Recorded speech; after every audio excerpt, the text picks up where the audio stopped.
Oh, ang sinasabi ko dyan, kapag katumagsa ang sobrang important na produkto, kawawa yung mga lokal na produkto natin.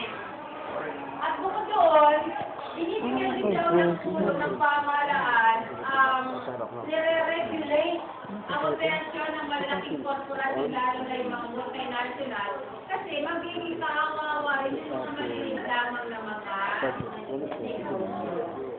Yan na. Ano ito project mo? may Ano ito mga mo? iba't ibang uri ng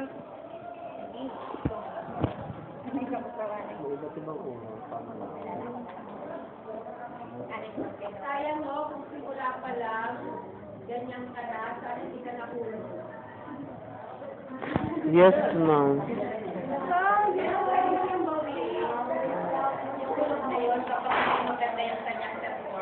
Si Tinoy. Tuloy ang medication. Wow.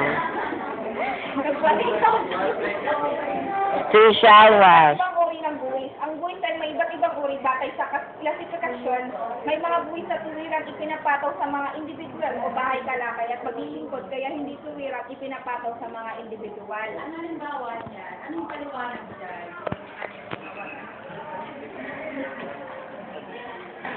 Sa pag-report nyo, kapag meron tayo na encounter na medyo malabo sa inyo, be sure na arangin nyo dahil ganyan o, yung tinatanong kayo, hindi nyo na nalalaman.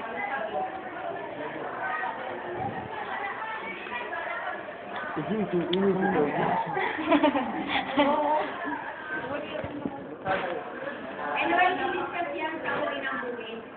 Sige, meron pa? Yes, ma'am.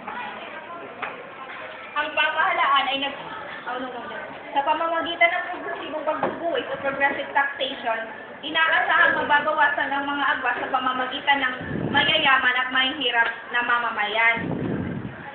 Ang pamahalaan ay magbibigay rin ng mga tax exception o tax relief sa mga korporasyon upang higit na mabigyan ng pagkakataon ng mga negosyanteng lumago. Lalakayin naman natin ang ibang uri ng buwis. Ano na yan? Next, ano na yan? Raymond Jessa na yan. Ay, Raymond Jessa na. Oo.